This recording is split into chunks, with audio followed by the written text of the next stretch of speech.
Son of a bitch, you know what I just realized? This title might be a reference to the rating that the studio wanted this movie to have. Alas, if that was the case, probably would have never found its way into theaters. Thank God for that.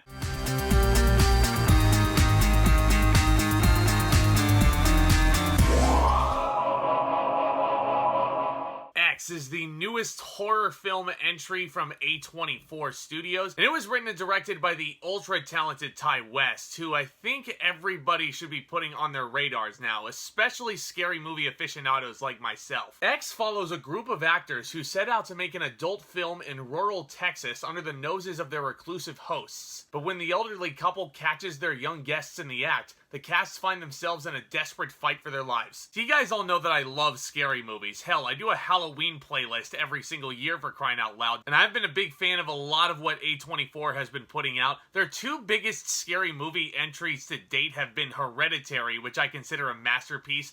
Midsommar, made by the same director, not so much. It may be a hot take, I'm sorry, but I don't like Midsommar. X is easily the most mainstream scary movie that A24 has ever put out there. It's almost like, obviously, with the subject matter, you're gonna get references to Boogie Nights and everything that movie did. If you merged Boogie Nights together with an Evil Dead or a Don't Breathe even, you pretty much get X here. And these comparisons aren't to say that this is a bad movie whatsoever. It never really feels like it's a derivative film in any stretch. Yes, you're gonna get those comparisons, but it still finds its ways to make it feel wholly unique to itself in terms of the idea and the story, while not to mention being incredibly disturbing in its own right.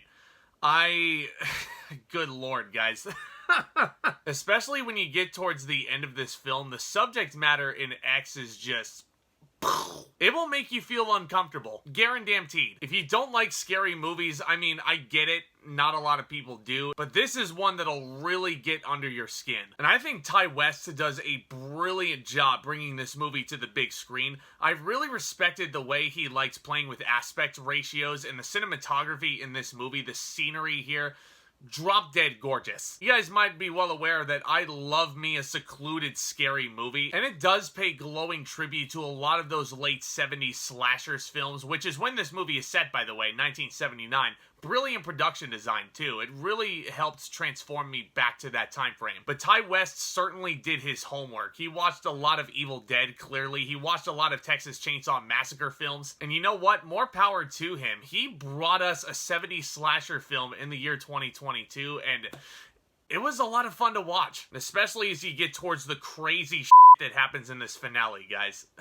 My word. Not only did Ty West do his homework with this brilliant screenplay and great direction throughout, all of these actors looked like they were having the time of their lives doing this project. Kid Cudi in this film is such a cool character, especially as you learn more about him. He's not just there to basically be your cool guy on the camera for this film, but he's also an ex-Marine who served in Vietnam. So when shit hits the fan, he is ready to fight back. And you know what? That made him a really cool character. I really dug his performance. He was so calm, cool, and collected every frame we see him in. Jenna Ortega is also in this film in a much smaller role compared to Scream from a couple of months ago, so just to give you guys a heads up about that, she does really, really well with the time that she has there. And she basically is playing the sound/boom operator on this project, and there's a huge dramatic shift that happens with her towards the halfway point. And I mean, it made sense, but there was a part of me in the back of my mind that was like, this kind of feels a little bit forced, doesn't it? But all these actors do some great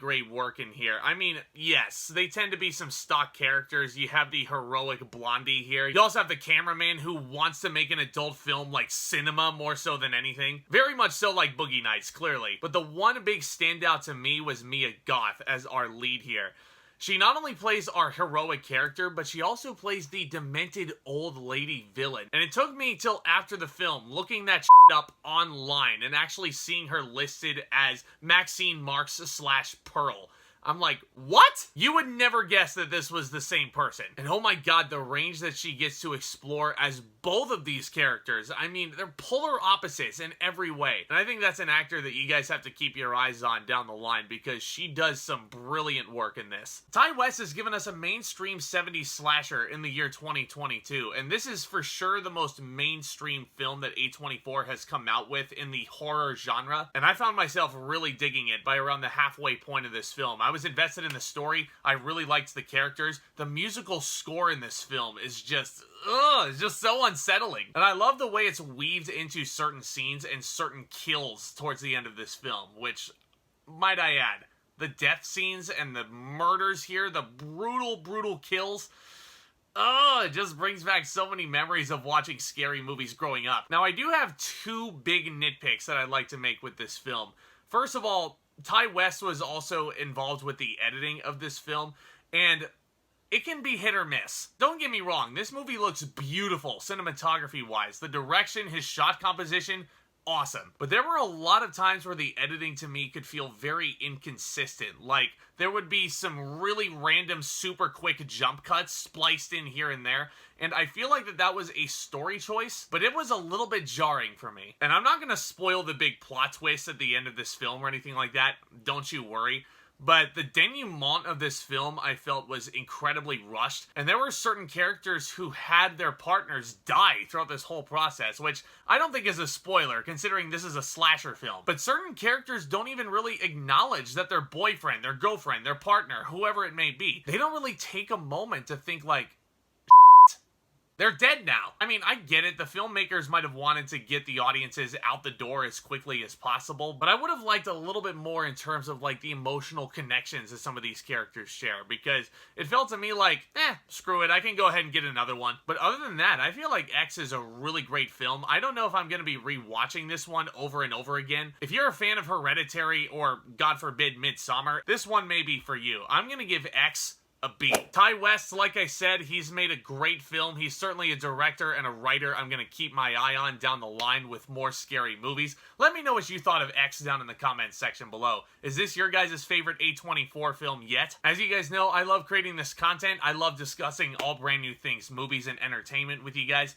Getting to interact with you all makes it all the more fun for me. And heck, if this is your first time visiting the channel, what the heck are you waiting for? Go ahead and smash that subscribe button along with that notification bell right next to it. That way you can always stay in the loop over here. And be sure to hit that like button as hard as you possibly can as well. It really helps get this content out there to more people. And guys, as always, stay tuned for more exciting content hitting this channel very soon. I'm just wrapping up production on the musical that I'm currently in right now, so that's why my content has been a little bit more sparse, few and far between lately. But don't you worry, guys, it's time to play catch up for a little while. I'm gonna be looking at The Lost City and Everything Everywhere All at Once next weekend. I cannot wait for that. And I'll be chipping away at some of these newer releases that came out yesterday, which would be March 18th at the time of recording. I've also got Fantastic Beasts: The Crimes of Grindelwald review up in the pipeline, so stay tuned for that.